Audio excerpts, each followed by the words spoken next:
Hello everyone. As I had told you that I will give you some important questions on the chapter cell, as all my students are waiting. So I am trying to discuss these important questions also, so that it will help you in learning. Okay. So first question I am giving you, that cell is called structural and functional unit of life. Justify the cell.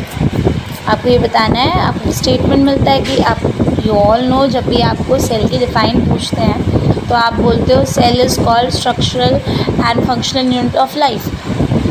Now if somebody ask you कि justify करो इस statement को, तो फिर आप कैसे इसका answer दोगे?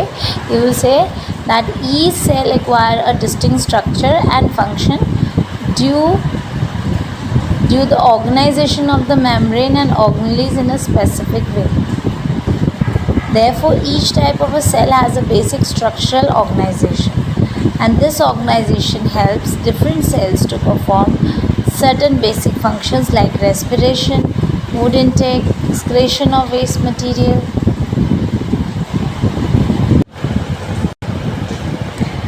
ठीक है, तो इसका मतलब क्या हुआ?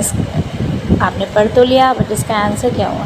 देखिए, हर सेल की जो भी सेल होते हैं, उन सेल की एक, आपको पता है, मेम्ब्रेन होती है, उनकी एक अपनी ऑर्गेनाइजेशन होती है, अपना न्यूक्लियस होता है, अपने मेम्ब्रेन बाउंड ऑर्गेनेलीज होते हैं.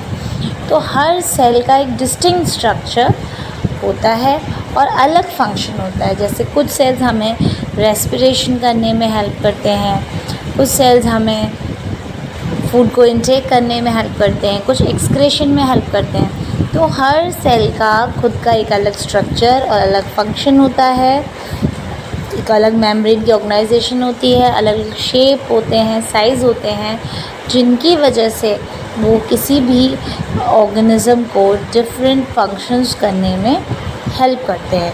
इस वजह से ही हम सेल को स्ट्रक्चरल एंड फंक्शनल यूनिट कहते हैं. ठीक. Now second question, what is the different type of cells on the basis of nuclear material found inside? Nuclear material किस तरीके का है, किस तरह का न्यूक्लियस है, उनके बेसिस पे हम सेल को कितने टाइप्स में डिवाइड करते हैं. हमको पता है सेल्स को हम न्यूक्लियस के बेसिस पे दो टाइप में डिवाइड करते हैं, that is prokaryotic and eukaryotic cells. Prokaryotic cells वो सेल्स होते हैं, again I have given you questions, फिर मैं समझा देती हूँ एक बार. प्रोकैरियोटिक सेल्स वो ऑर्गेनिजम्स होते हैं जिनके अंदर प्रिमिटिव टाइप का न्यूक्लियस प्रेजेंट होता है. प्रिमिटिव टाइप का न्यूक्लियस मतलब ऐसा न्यूक्लियस जिसकी खुद की न्यूक्लियर मेम्ब्रेन नहीं होती. न्यूक्लियस आप सबको पता है कैसा होता है, उस न्यूक्लियस की मेम्ब्रेन नहीं होती, इसलिए उसको हम प्रिमिटिव न्यूक्लियस कहते हैं. ठीक. सो प्रोकैरियोटिक सेल्स वो सेल्स होते हैं जिसमें एक वेल डिफाइंड न्यूक्लियस नहीं होता, और उनका जो न्यूक्लियस होता है उसके पास मेम्ब्रेन नहीं होती, न्यूक्लियर मेम्ब्रेन एब्सेंट होती है. और these cells are primitive without having membrane bound, और इनके अंदर ऐसे ऑर्गेनेलीज भी नहीं होते जिनमें मेम्ब्रेन हो. जैसे आपको पता है माइटोकॉन्ड्रिया में मेम्ब्रेन होती है, डबल मेम्ब्रेन होती है. ठीक. गोल्जी अपरेटस में मेम्ब्रेन होती है, एंडोप्लाज्मिक रेटिकुलम में मेम्ब्रेन होती है. तो प्रोकैरियोटिक सेल्स ऐसे सेल्स होते हैं जिनमें मेम्ब्रेन बाउंड ऑर्गेनेलीज एब्सेंट होते हैं. ठीक. सेकेंड है यूकैरियोटिक सेल्स. यूकैरियोटिक सेल्स ऐसे ऑर्गेनिजम्स, ऐसे सेल्स हैं या ऐसे सेल्स हैं जिनके अंदर एक वेल डिफाइंड न्यूक्लियस प्रेजेंट होता है, और मेम्ब्रेन बाउंड ऑर्गेनेलीज जैसे क्लोरोप्लास्ट, माइटोकॉन्ड्रिया, गोल्जी बॉडीज़, ये सारे ऑर्गेनेलीज प्रेजेंट होते हैं. ठीक है.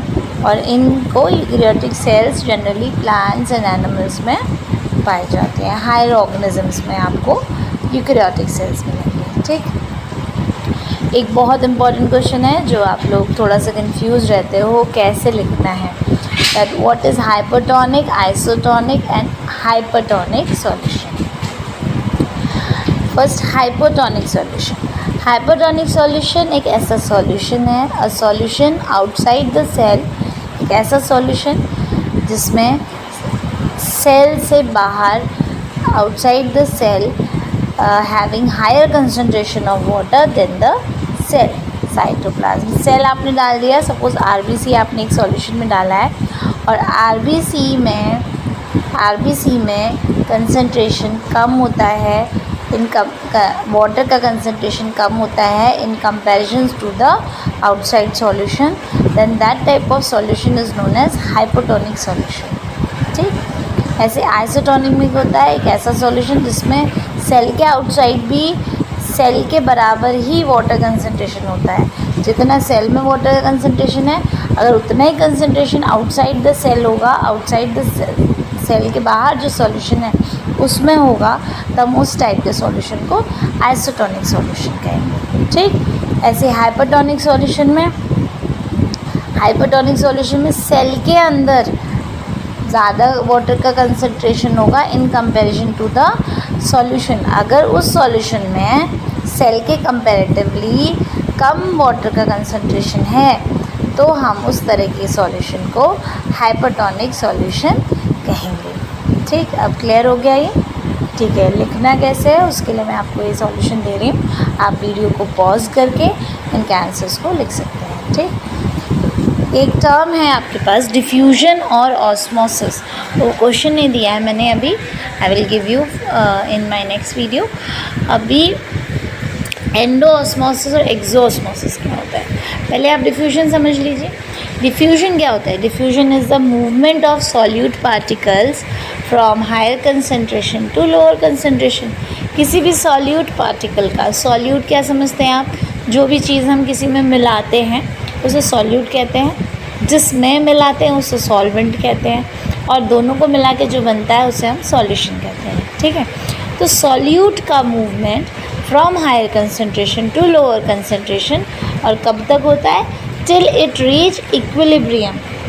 इस तरह का जो मूवमेंट होता है इसे हम डिफ्यूजन कहते हैं। और ऑस्मोसिस क्या होता है? ऑस्मोसिस में मूवमेंट होता है सॉल्वेंट का। Osmosis is the movement of solvent from higher concentration to lower concentration through a semi permeable membrane. बीच में एक मेम्ब्रेन हो जिसके थ्रू सॉल्वेंट का मूवमेंट होता है। ठीक, अब ऑस्मोसिस दो तरीके के होते हैं, एक होता है एंडोऑस्मोसिस, एक होता है एक्सोऑस्मोसिस। एंडोऑस्मोसिस क्या होता है? एंडोऑस्मोसिस में वाटर का मतलब सॉल्वेंट का मूवमेंट होता है। एंडो मतलब अंदर, अंदर की तरफ होता है। ठीक है, वाटर का मूवमेंट होता है अंदर की तरफ into the cell from the hypotonic solution. ऐसे सॉल्यूशन से जिसमें वाटर का कंसंट्रेशन ज़्यादा है, तो ज़्यादा कंसंट्रेशन से लोअर कंसंट्रेशन की तरफ मूवमेंट होता है, अंदर की तरफ सेल की तरफ मूवमेंट होता है। इस तरह के मूवमेंट को हम एंडोऑस्मोसिस कहते हैं through a semi permeable membrane. जैसे आप चने भिगाते हो, चने में वाटर का कंसंट्रेशन कम होता है, बाहर पानी में ज़्यादा होता है वाटर कंसंट्रेशन, तो बाहर से वो चने की जो मेम्ब्रेन होती है उसके थ्रू पानी जिसमें आपने रखा है उस बाउल में से चने के अंदर जाने लगता है। तो इस तरह का जो मूवमेंट होता है उसे एंडोऑस्मोसिस कहते हैं। ठीक, एक्सोऑस्मोसिस, इसमें क्या होता है? The movement of water from the cell, जिस सेल में ज़्यादा कंसंट्रेशन है, वाटर के कंपैरिजन वाटर का कंसंट्रेशन ज़्यादा है, to the hypertonic solution in which it is placed through selectively permeable membrane. अंदर ज़्यादा है सेल के और बाहर पानी कम है, तो बाहर से अंदर से बाहर की तरफ वाटर का मूवमेंट होने लगता है। इस तरह के मूवमेंट को हम एक्सोऑस्मोसिस कहते हैं। ठीक है, जैसे आपकी मम्मा आपको पता है अचार बनाती हैं, तो अचार के पीसेस को काट के उसके बाद वो नमक मिला के रख देती हैं, तो नमक बाहर जो मीडियम है उसमें वाटर बिल्कुल नहीं है, और जो आम आपके कटे हुए हैं, अमिया जो कटी हुई हैं उनमें पानी ज़्यादा है, तो बाहर कैसा मीडियम बन गया? हाइपरटोनिक। अंदर से तो फिर उन आम से, उन अमियों से पानी का मूवमेंट स्टार्ट हो जाता है और वो बाहर की तरफ निकलने लगता है पानी।